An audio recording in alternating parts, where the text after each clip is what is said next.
Job chapter 13. Job wants to argue his case with God. Look, I've seen all this with my own eyes and heard it with my own ears. And now I understand. I know as much as you do. You are no better than I am. As for me, I would speak directly to the Almighty. I want to argue my case with God Himself. As for you, you smear me with lies. As physicians, you are worthless quacks. If only you could be silent. That's the wisest thing you could do. Listen to my charge. Pay attention to my arguments. Are you defending God with lies? Do you make your dishonest arguments for His sake? Will you slant your testimony in His favor? Will you argue God's case for Him? What will happen when He finds out what you are doing? Can you fool Him as easily as you fool people? No.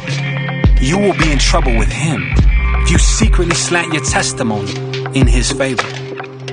Doesn't His majesty terrify you? Doesn't your fear of Him overwhelm you? Your platitudes are as valuable as ashes. Your defense is as fragile as a clay pot. Be silent now and leave me alone. Let me speak and I will face the consequences. Why should I put myself in mortal danger and take my life in my own hands? God might kill me, but I have no other hope. I'm going to argue my case with Him, but this is what will save me. I am not godless.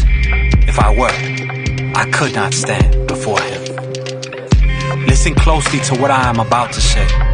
Hear me out. I prepare my case. I will be proved innocent. Who can argue with me over this?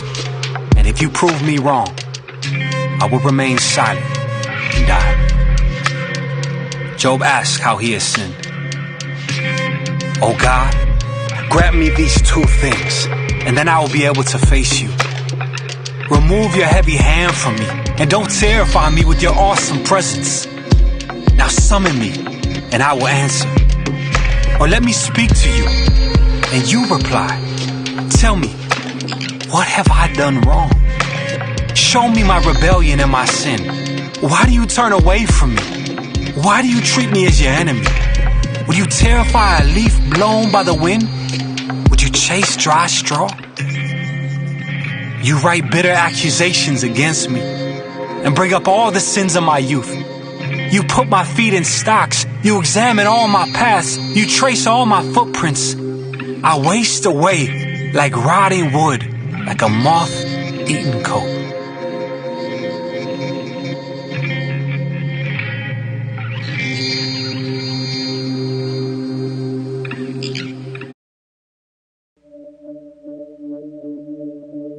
Job chapter 14. How frail is humanity? How short is life? How full of trouble? We blossom like a flower and then wither. Like a passing shadow, we quickly disappear. Must you keep an eye on such a frail creature and demand an accounting from me?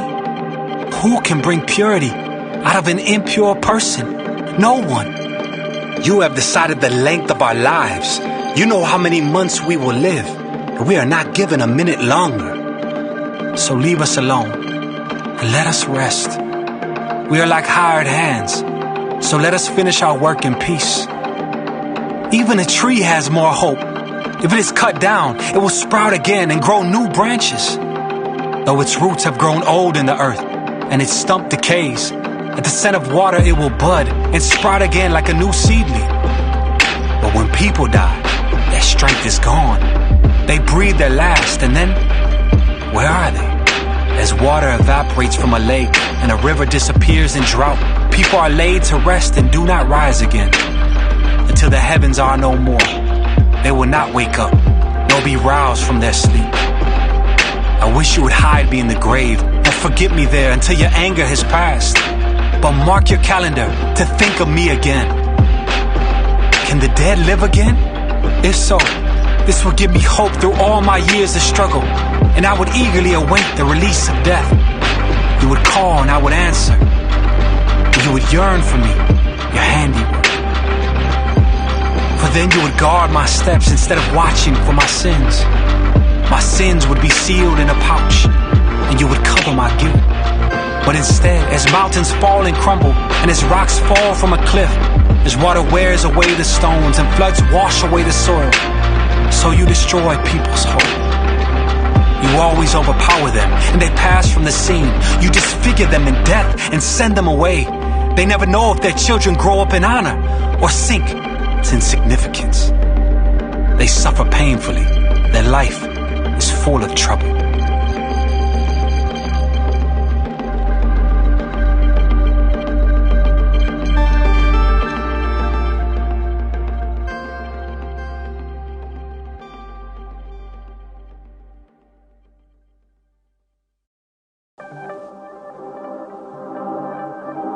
Job chapter 15.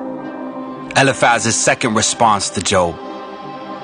Then Eliphaz the Temanite replied, "A wise man wouldn't answer with such empty talk. You are nothing but a windbag. The wise don't engage in empty chatter. What good are such words? Have you no fear of God, no reverence for Him? Your sins are telling your mouth what to say. Your words are based on clever deception. Your own mouth condemns you, not I. Your own lips testify against you. Were you the first person ever born? Were you born before the hills were made? Were you listening at God's secret counsel? Do you have a monopoly on wisdom? What do you know that we don't? What do you understand that we do not? On our side are aged, gray-haired men, much older than your father. Is God's comfort too little for you? Is His gentle word not enough? What has taken away your reason? What has weakened your vision? That you turn against God and say all these evil things. Can any mortal be pure? Can anyone born of a woman be just?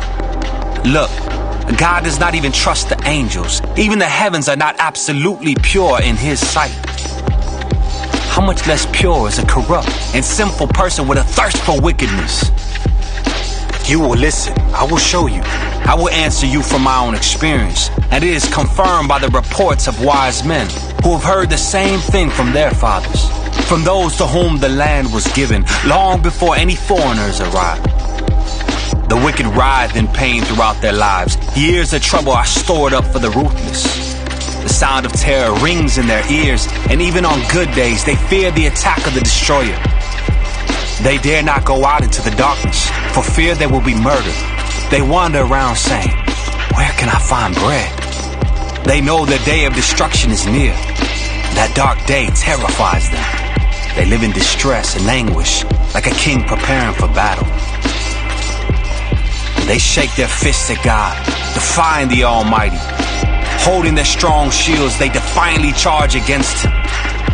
These wicked people are heavy and prosperous. Their waists bulge with fat, but their cities will be ruined. They will live in abandoned houses that are ready to tumble down. Their riches will not last, and their wealth will not endure.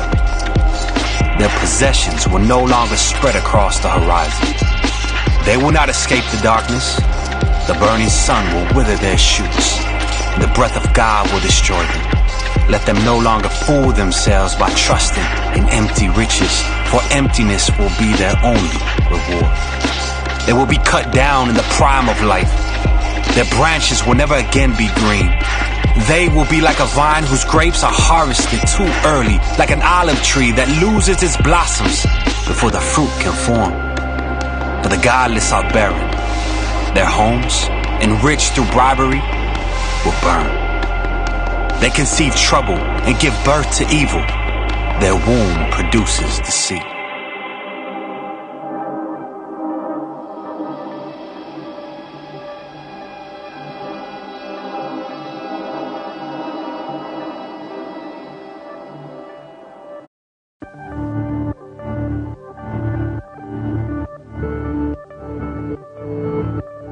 Job chapter 16. Job's fifth speech, a response to Eliphaz.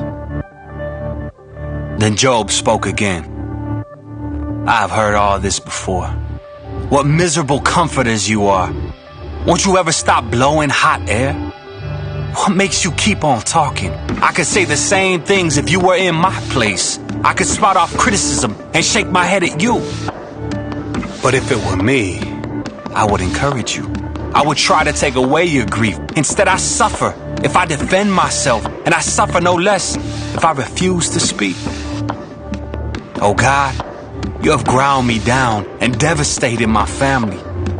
As if to prove I have sinned, you've reduced me to skin and bones. My gaunt flesh testifies against me. God hates me and angrily tears me apart. He snaps his teeth at me and pierces me with his eyes. People jeer and laugh at me. They slap my cheek in contempt. A mob gathers against me. God has handed me over to sinners. He has tossed me into the hands of the wicked. I was living quietly until he shattered me. He took me by the neck and broke me in pieces. Then he set me up as his target, and now his archers surround me. His arrows pierce me without mercy. The ground is wet with my blood. Again and again he smashes against me, charging at me like a warrior. I wear burlap.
slap to show my grief.